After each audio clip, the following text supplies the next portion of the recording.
Avant toute chose, je voudrais que je dise un sincère merci au nom du Conseil régional de la chefferie traditionnelle au président du Conseil.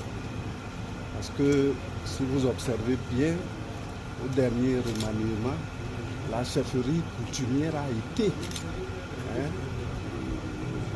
officiellement dédiée au ministère de l'administration territoriale. On a fait exerce à la chefferie coutumière et au niveau du ministère de l'administration territoriale. Et nous avons toujours rencontré le président du conseil et son vœu le plus cher, c'est que la chefferie soit le socle de la cohésion sociale dans nos différents milieux. Alors là, nous voudrions, par rapport à la séance de travail de ce matin, lui rendre un vibrant hommage pour la préoccupation qu'il a pour la chefferie traditionnelle.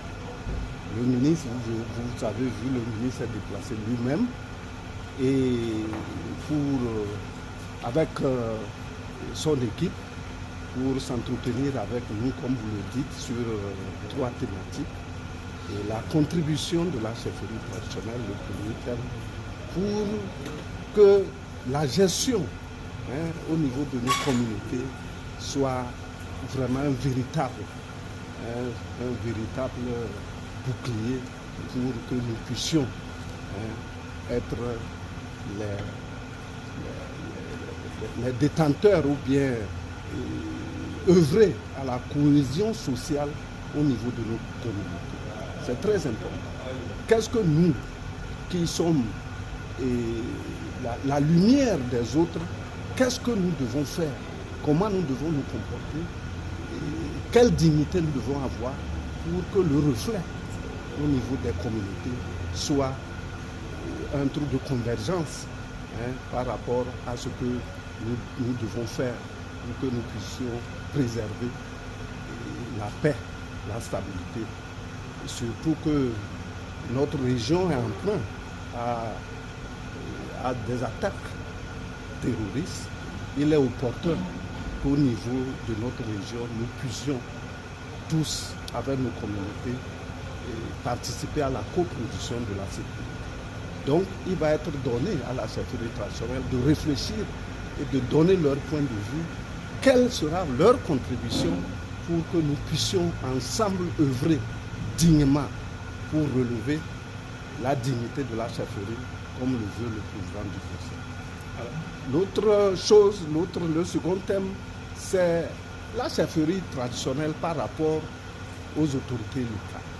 Vous savez tous que nous sommes rentrés en plein pied dans la décentralisation intégrale avec d'autres gouvernances et il va être question de clarifier le rôle et la responsabilité, les cahiers de charges de chacun de nous pour que la cohésion puisse être accentuée et que les responsabilités des uns et des autres soient bien cernées et bien maîtrisées pour que la gouvernance puisse poursuivre son bon nombre de choses. Le troisième thème, c'est les élections apaisées.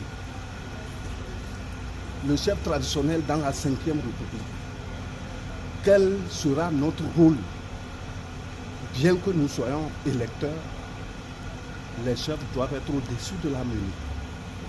Il nous a été dit que nous sommes garants des us et coutumes pour l'ensemble des communautés que nous gérons.